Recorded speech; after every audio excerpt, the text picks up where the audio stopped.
Halo, balik lagi dengan Edukator Milenial. Yuk kita nambah wawasan baru atau kita reminder semisal kalian sudah mendapatkan materi tentang ini, jadi lebih ingat lagi dan broaden your horizon ketika ada hal-hal baru yang memang baru kalian tahu. Oke, pembahasan kali ini sudah pernah sebenarnya kakak buat dalam satu video yang lalu, yaitu Balance Scorecard atau BSC. Video yang sebelumnya, ini nanti kakak sematkan linknya, itu versinya bahasa Inggris memang. Dan itu adalah basic knowledge-nya dari BSC. Kali ini juga tetap, ini adalah basic knowledge dari BSC atau Balance Scorecard, tapi kakak akan menyampaikannya dalam bahasa Indonesia ya. Dan nanti akan ada hal baru yang belum disampaikan di video yang sebelumnya. Nah, kalian mungkin yang sudah pernah mendengar tentang balance scorecard atau bisa disingkat dengan BSC itu udah cukup paham atau familiar ya. Tapi buat yang baru pertama kali tahu atau mendengar, BSC itu merupakan sebuah framework atau alat ya yang bisa digunakan oleh organisasi atau perusahaan untuk mentranslate strategi atau mendefine strategi dari organisasi atau perusahaan tersebut. Itu nanti bisa menjadi objectives atau tujuan-tujuan yang lebih operasional gitu ya. Itu sebenarnya kalau dari para ahli definisi BS itu banyak banget ya. Ada juga yang mengatakan BSC ini adalah metrik dalam manajemen strategi yang bisa banget membantu kita nih, perusahaan atau organisasi untuk mengidentifikasi dan meningkatkan international operations-nya. Jadi itu bisa men-trigger adanya peningkatan di dalam kualitas atau manajemen internal dan nanti juga akan berakibat positif atau memberikan pengaruh bagi hasil eksternalnya atau outcomes-nya. Nah, itu kurang lebih tentang BSC. BSC itu memang terkenal banget ada 4 perspektif ya. Perspektif. Kalau kalian mau menilai perusahaan itu kan apalagi yang profit oriented ya kecondongannya adalah tentang financial atau keuangannya. Nah, BSC ini dia punya nilai plus karena yang dinilai itu bukan hanya sisi finansial tapi dari sisi non finansialnya. Makanya ada 4 perspektif di dalamnya.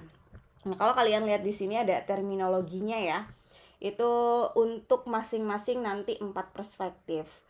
Perspektifnya itu ada financial di sini kalau kita lihat bareng-bareng ya.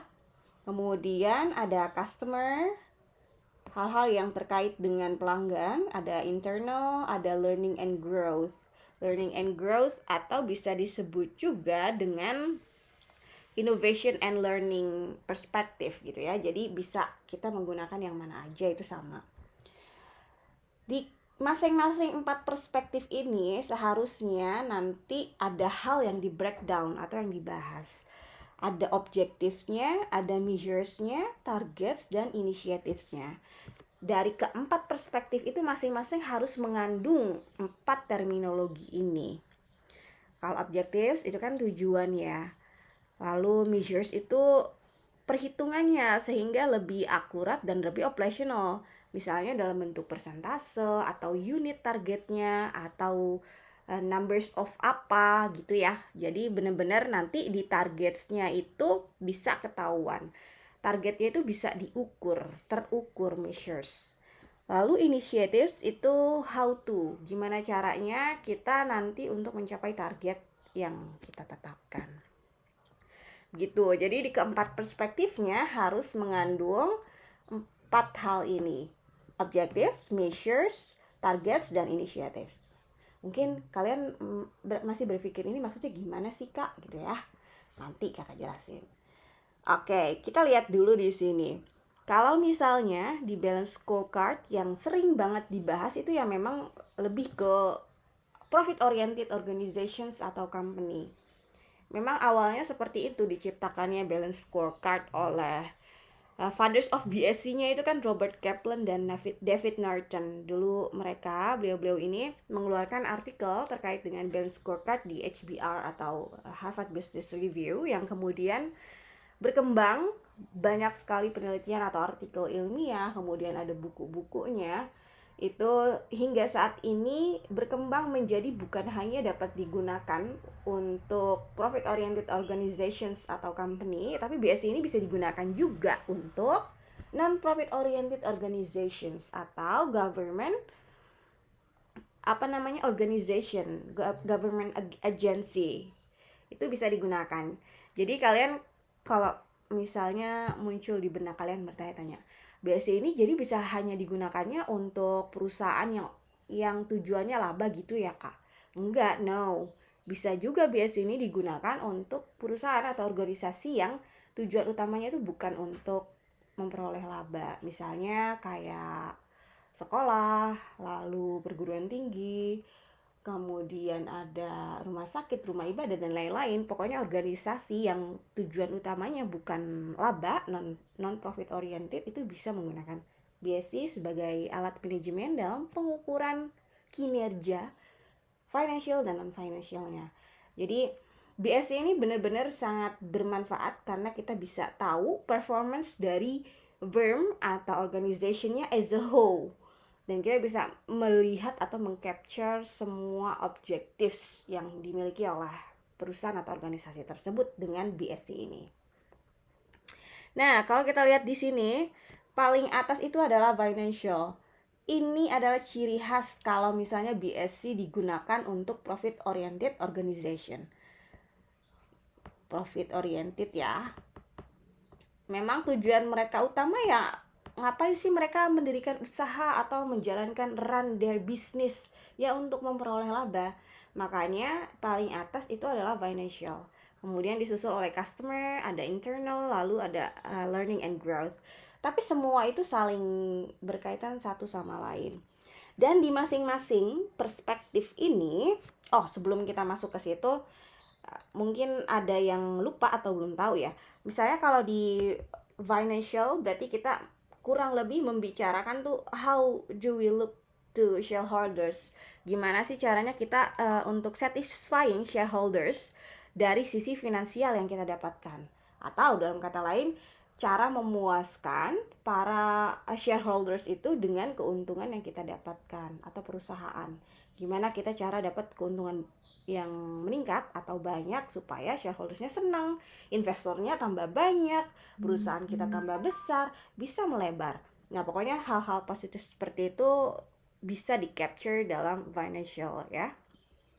Lalu dari sisi customer, kalau customer biasanya how do customers see us, atau bagaimana cara kita bisa memenuhi, fulfill the needs of customers, baik dari sisi pelayanannya, lalu menyediakan barang yang sesuai dengan apa yang diinginkan oleh customers, kemudian hal-hal lainnya yang berkaitan dengan agar retensi dari customer itu baik dan lain-lain, loyalty dan lain-lain, itu juga terkait dengan perspektif customers. Lalu ada internal. Kalau internal itu kurang lebih what must we excel at, atau hal-hal yang berkaitan dengan bagaimana bisnis secara internal itu di-run atau di-manage, sehingga semua hal yang diharapkan oleh customers, diharapkan oleh shareholders dan pasar itu bisa dipenuhi, dan di dalamnya internal perusahaan atau organisasi juga bisa berjalan dengan sangat baik. Kemudian ada learning and growth atau innovation and learning perspectives. Itu kita bisa melihat bagaimana perusahaan untuk mengembangkan atau berinovasi supaya tetap menang nih dalam industri, supaya tetap survive dan bisa adjust atau adapt dengan perkembangan zaman yang ada. Kita juga bisa menjawab pertanyaan, can we continue to improve and create value? Nah, kurang lebih seperti itu ya, yang berada di perspektif learning and growth atau internal innovation and learning perspectives. Dari masing-masing perspektif ini, kita harus membuat atau menyediakan keempat nih ya, yang tadi kita bicarakan di atas ini nih, terminologi. Harus ada objectives-nya. Lihat di sini, misalnya financial ya. Ada objectives-nya, ada measures, targets, and initiatives-nya. Misalnya kalau di financial di sini contohnya ada profitability.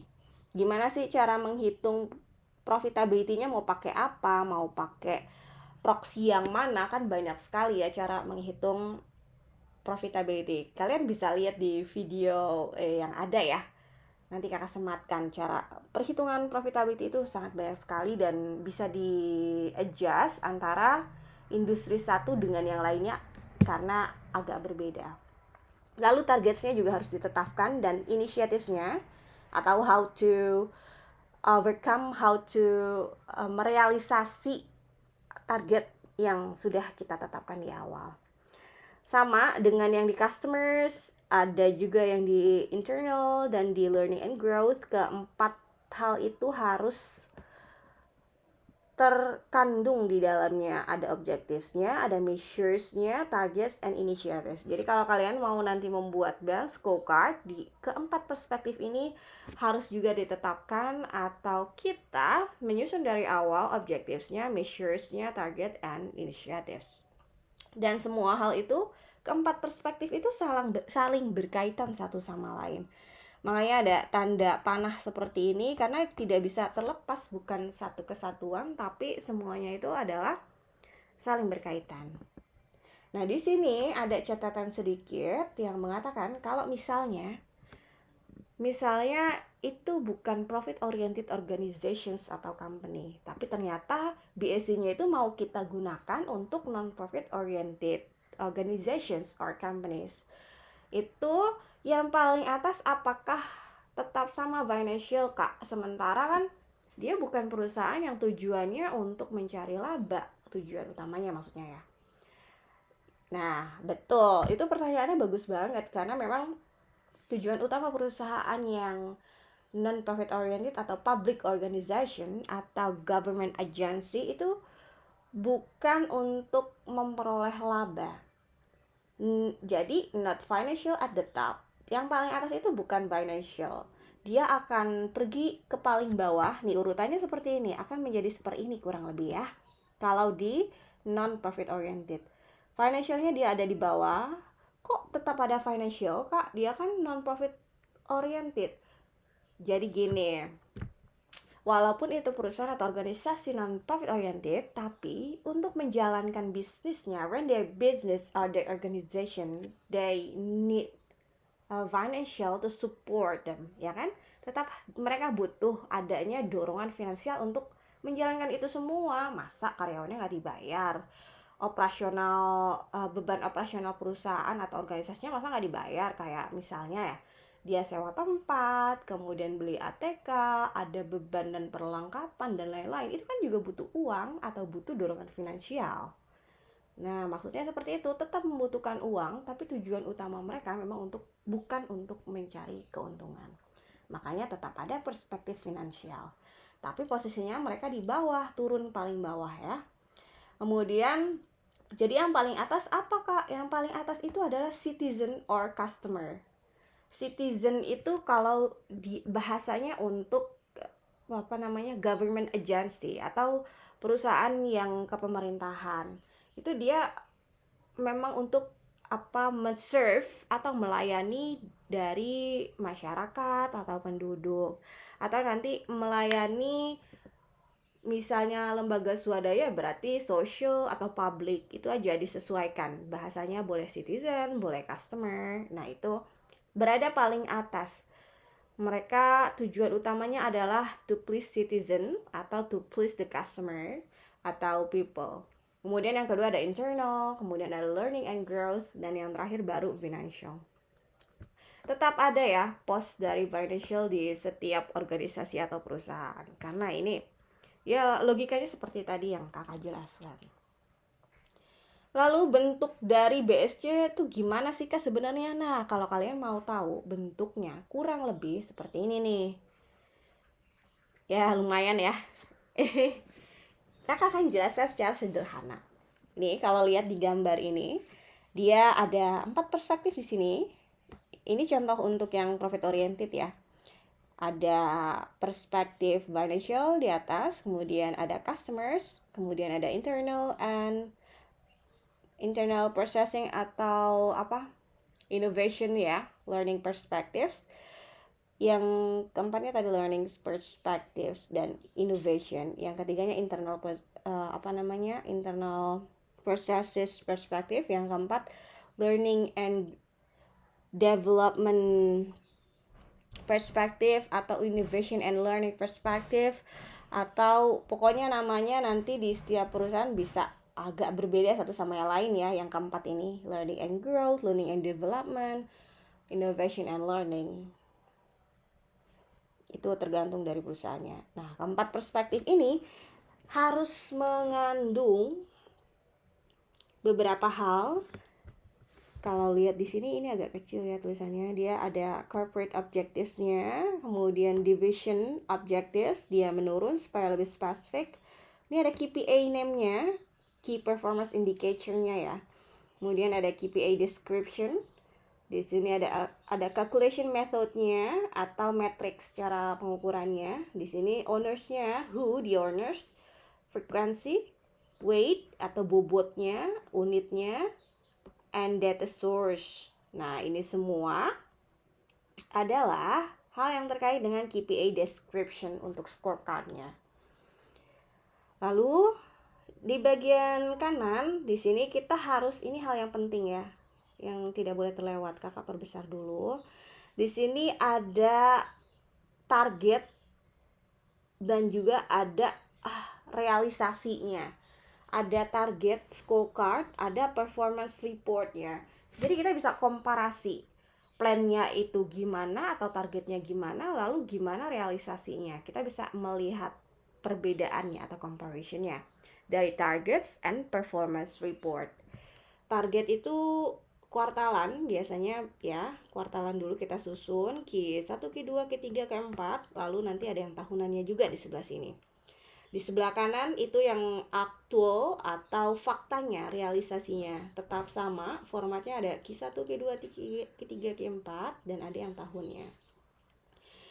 Selain ini yang agak berbeda ya, selain realisasi, di sini juga ada scorecard-nya atau nanti untuk kita mengevaluasi kinerja ke depannya tuh seperti apa. Di sini namanya performance report ya. Ini ada warna biru, ada warna hijau, ada warna merah, kuning, hitam, itu maksudnya apa?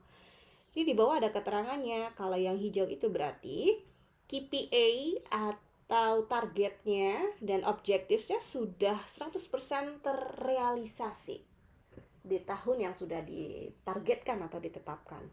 Untuk yang kuning itu kisaran 80 sampai 99,9% dan yang red atau yang merah itu below, di bawah 90%. Yang hitam itu not supported, yang putih itu not due to report. Jadi ada agenda yang memang not due to report. Nah, seperti itu ya. Jadi untuk tampilan dari scorecard atau BSc and performance report kurang lebih seperti ini. Nanti ada alatnya, namanya kayak gini kurang lebih bentuknya. Setelah kita menyusun scorecard and performance report, kita juga menyusun graphs-nya ya, supaya lebih detail gambarannya itu seperti apa. Ya, graphs-nya juga bisa dibuat per KPI itu bisa tahu nanti pergerakannya itu seperti apa atau fluktuasinya, dan kita bisa menjadikan itu sebagai alat manajemen untuk evaluasi ke depan yang lebih detailnya. Ini juga akan berguna banget nih untuk penyusunan quarterly report ya bagi perusahaan atau organisasi. Nah, gitu deh kurang lebih untuk a good scorecard. Memang antara satu perusahaan atau organisasi dengan organisasi lain pasti kan beda-beda ya. Yang sama itu adalah perspektifnya, tapi untuk mengukur atau measures, objectives, targetnya itu antara satu perusahaan dengan perusahaan lain pasti akan berbeda, tidak akan sama persis. Makanya unique is the most needed di dalam penyusunan BSc. Maksudnya unik ini bukan kita ya udah kita harus beda dengan perusahaan ini, kita harus beda dengan organisasi, bukan gitu sih. Tapi harus kita pahami dulu apa yang dibutuhkan oleh organisasi untuk mencapai target yang kita inginkan. Uniknya adalah kita juga bisa mendatangkan distingsi di sana supaya kita tetap berbeda dan bisa memenangkan pasar, bisa menarik customers untuk misalnya membeli produk kita atau menggunakan pelayanan yang diberikan. Dan juga jangan asal meniru, oh perusahaan ini pakainya kayak gini-gini nih, BSC-nya kita ya udah ikutin aja, toh dia sudah perusahaan yang multinational company kok. Nah itu tidak akan cocok kalau misalnya nih contohnya perusahaan kita masih baru, sementara kita mencontoh plek ketiplek sama persis dengan biasanya perusahaan yang sudah multinational company, itu nggak akan apple to apple karena harus di adjust lagi. Makanya maksudnya keunikan juga di sini adalah kita harus tahu dan menemukan distingsi di sana dari sumber daya yang kita miliki dalam perusahaan atau organisasi. Dan biasanya juga harus tell the story of a business strategy. Dia bisa memberikan gambaran secara keseluruhan perusahaan, baik internal and external, baik financial dan non-financial, semua juga harus jelas, crystal clear di BSc. Bukan hanya yang bentuknya strategic, tapi yang operational sekalipun, karena kita sudah harus menentukan objectives, measures, kemudian ada tadi targets dan initiatives-nya. Itu semua harus crystal clear. Dan BS ini bisa menjadi the line of sight from strategy to staff actions. Semua karyawan termasuk yang ada di lini atas manajemen, atas, tengah, bawah manajemen, top management, middle management, lower management, semua bisa menjadikan BSc ini sebagai pedoman, acuan, alat evaluasi untuk kinerja ke depannya.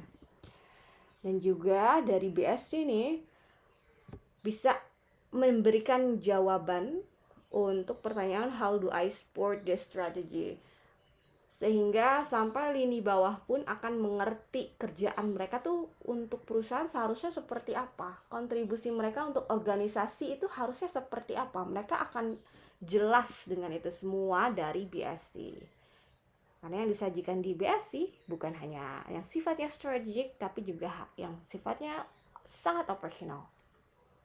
Begitu ya, kurang lebih tentang BSc. Semoga itu semua bisa bermanfaat. Kalau memang kalian mau ada yang diskusi atau bertanya, silakan aja di kolom chat atau bisa ke email ya. Okay, thank you for always support this channel, dan tetap support. Kalau yang belum subscribe, silakan subscribe, lalu like video ini dan share seluas-luasnya supaya banyak yang lebih tahu dan channel ini bisa berkembang lebih pesat. Jadi kakak juga semangat untuk berbagi ilmunya. Thank you and see ya.